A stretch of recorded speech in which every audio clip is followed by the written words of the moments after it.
did you think that you could end up here sitting next to that trophy, having this discussion about Thomas Müller playing for your team and playing against Lionel Messi? No, that's the short answer. Huh? No, I didn't have those kinds of thoughts at all. Of course, when you take a job, when you're a coach, you always hope to do well, and you always hope to win whatever you participate in.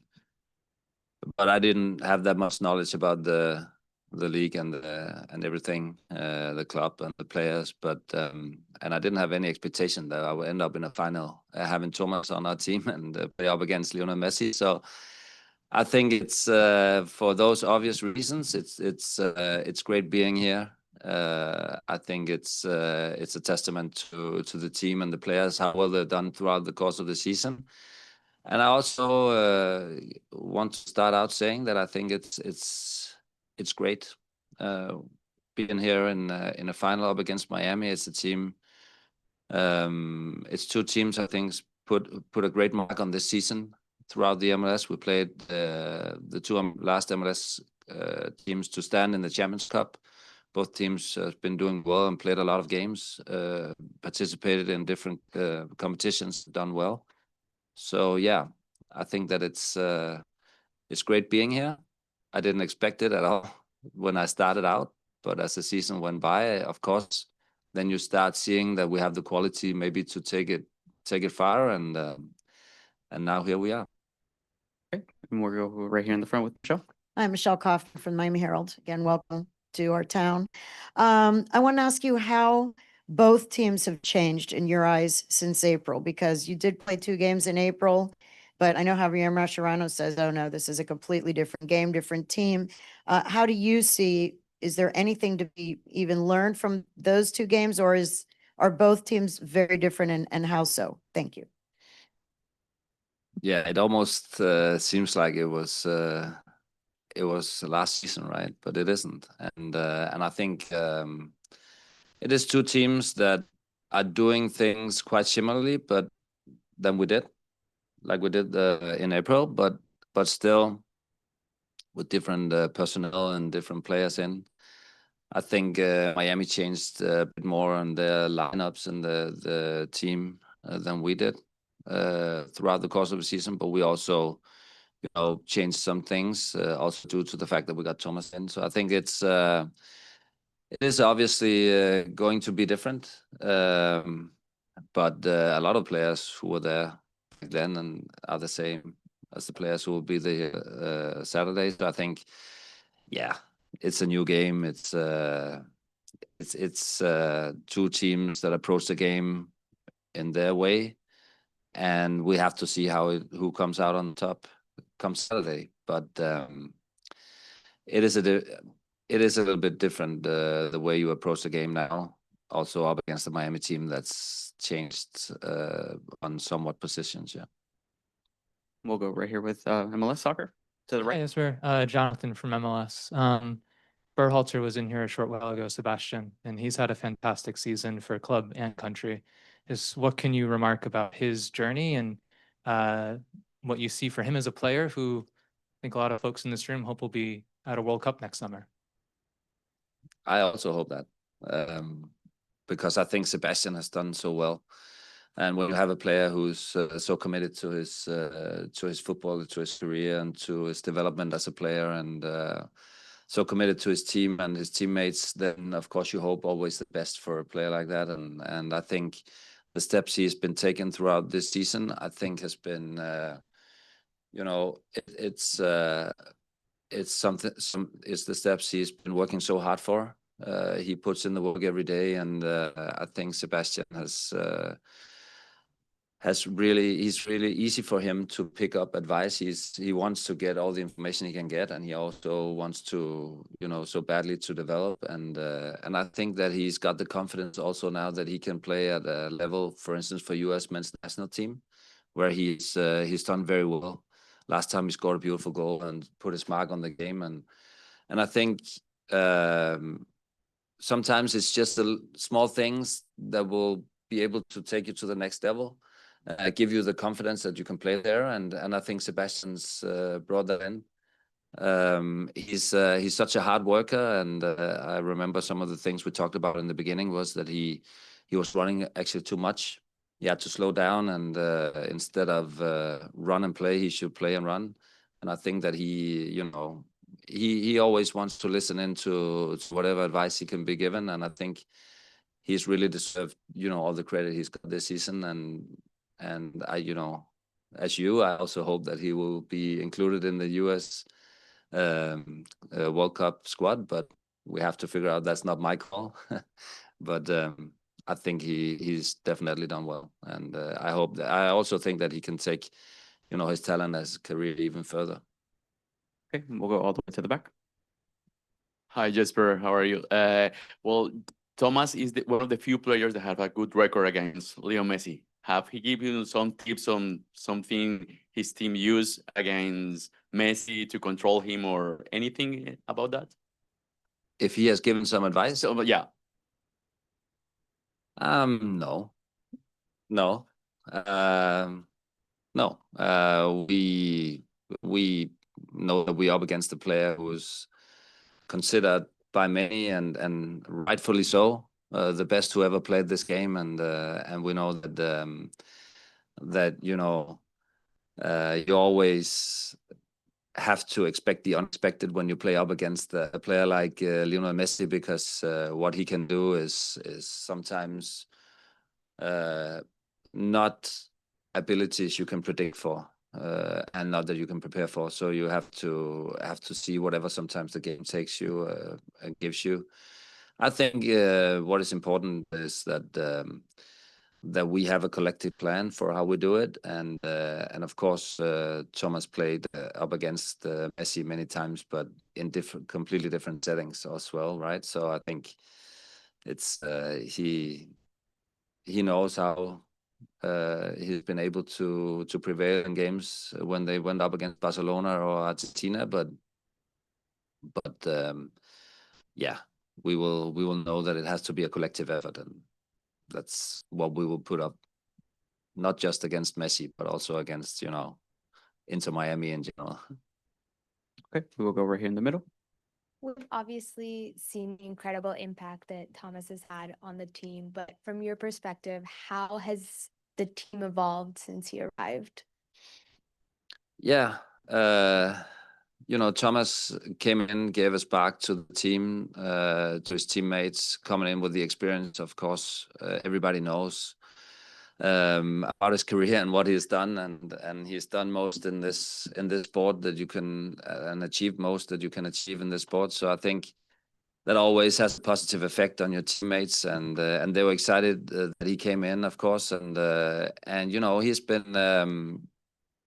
he's been in the middle of the group since he came, and he's just such a good guy to be around, and so generous with not just with but with his time for everybody, with his advice if he could get one. He just wants his teammates to help his teammates, and wants to win with Vancouver, and that was what we were talking about even before he came. And of course he knows that this is not Bayern Munich, but he wants to affect whatever he could affect positively when he came in, and also he's so loyal to the way we want to play, and he's so interested in getting to know all the details of how we play, because if he wants to help his teammates on the pitch, want to know what my thoughts are, how we're going to play and how we want to do this, and how's the pressure, and then he can on the pitch help his teammates. So it's been great having him in. He given us back to everybody, and then also a couple of times people also laugh of his jokes. And then maybe one or two times also because they're funny. Yeah. Okay, we will go to the back over there in the back corner. Go ahead. Yeah, Jesper, I'm obviously Inter Miami playing quite differently since Suarez has gone out of the team and Silvetti's come in there. I'm curious what you've seen them doing differently there, and even if you think that they're different there, do you still think the same opportunities are there that you were able to exploit in the CONCACAF games, as well as that change? Yeah, I think it's a little bit more balanced team now. And of course, we can see now they got Allende has played a big part for them as of late, and he stretches the pitch more for them with his speed. And yeah, they found a good rhythm here as of late, and they really found something late in the season. Also, DePaul coming in, of course, a quality top player for this league, no question about that. So I think they got a more balanced team than they had when we played them last time. And do I think that there's opportunities to take against them? Yes, but it's not going to be easy. They are in the final and hosting the final for a reason, because it's a great team with great players. We're here for a reason as well, and we're here to take the opportunities that might arise in a game like this. And of course, it won't be the same games. They will also learn from those two games, of course. Otherwise, it would be stupid. We also learn from the games, and then we have to see how things play out here. And in a one-off game, last time it was best of two. In a one-off game here in Miami, but we have to play. We have to play a very disciplined. We have to play a very strong game physically and running wise, and a very disciplined game. And we're used to doing that. Then we have to see if we can prevail come Saturday. But it should be a great game. There's so many good players on the pitch, and it should be a great showcase for the league. And I hope that we will be able to play our best come Saturday. We'll go right here in the front. Hi, Jesper. BC Place, there could be more fans watching the game there than at Chase Stadium. The fans have traveled, they're all over South Florida. What is the support from the Whitecaps fans meant to you and the team, and what's it going to be like to see them there at Chase Stadium? It's everything. It's everything we hope for. It's everything that we, for us, it's not natural that we have this kind of support. It's not natural that this kind of hype is around the Whitecaps in the city, and we really feel that everybody's behind us. And that's what you want to create. Sports in general, football in general, is not just played for yourself. It's for creating excitement around it. It's for creating, connections around it. It's some of the greatest things, I think, and believe, that can make people connected. We see it everywhere. So I think the fact that people are traveling to Miami to support us here in Fort Lauderdale, people are in BC Place because they want to be. Everybody can watch it at home, but they want to watch it together, right? Because that's a connection you can make in sports, and I think it's great. It's not easy to make. You have to create excitement around you, and of course, you do that sometimes by winning, but also by the way your team appears and how the team acts, just both on and off the pitch. And I think that kind of excitement is what you hope for as a club and as a coach. I have to say that it's for me, it's the most touching part of all of it. Is what has been supporting behind this team and the way it's grown. Of course, Thomas also is a part of it.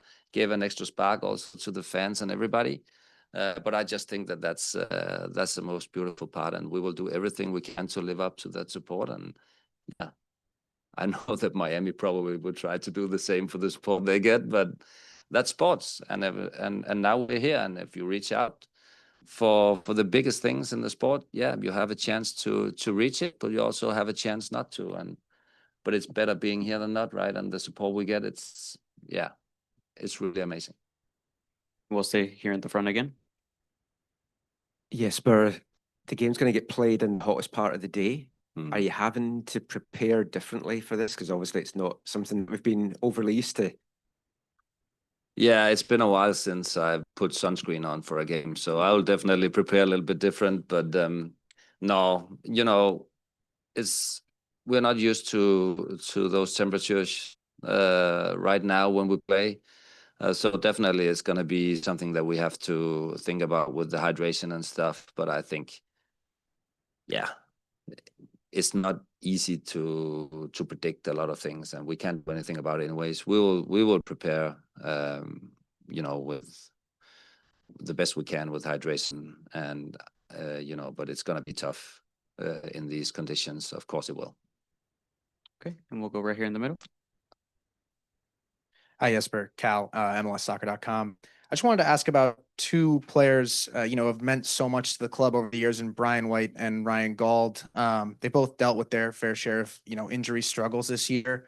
What's it like having them back in the team, kind of fully fit and firing, down the playoff stretch, end of the regular season? And what does it mean to the club and to the guys who are in the locker room with them about having them back on the field? First and foremost, I'm just so happy for Ryan that he made it. Honestly, there was a period of this season where I thought that he might not be back this season. I'm so happy that he made it back. And I would say finally now he turned the corner where he can also add to what he already has on the physical part of it, and he really can push his level now. I know it's a little bit late, but better late than never, right? So I think for me, it's just, when you have a guy that has been such a vital part to take Vancouver Whitecaps to a next level, and then when everything, kind of explodes, he's not even there to take part of it. You just feel so bad. And Ryan has handled this period so well, and I'm just so happy for him that he's back and to be part of this, because he really deserves it. And of course the same with Brian. Nobody deserves to be injured. It doesn't matter who it is. Nobody deserves to be injured, but it's part of sports, and it's always just too bad when people are. Brian has been a major part of this season, no matter what, and it was nice to get him back. And having those two together, it's obviously it's great for the team, and it also means that we have, we are at a better stage now than we were maybe definitely 5-6 weeks ago, and I'll also say that we had a difficult lead into the game against LAFC, where we had a lot of injuries going into that game, and we had Tristan and Brian hadn't played for a long time, but now they're at a better stage, and physically they're way better now than they were 2 weeks ago. So I think, physically we should be on an upward trajectory towards the end here. So that's great. Okay, and with that, we'd like to conclude today's press conference. Thank you very much.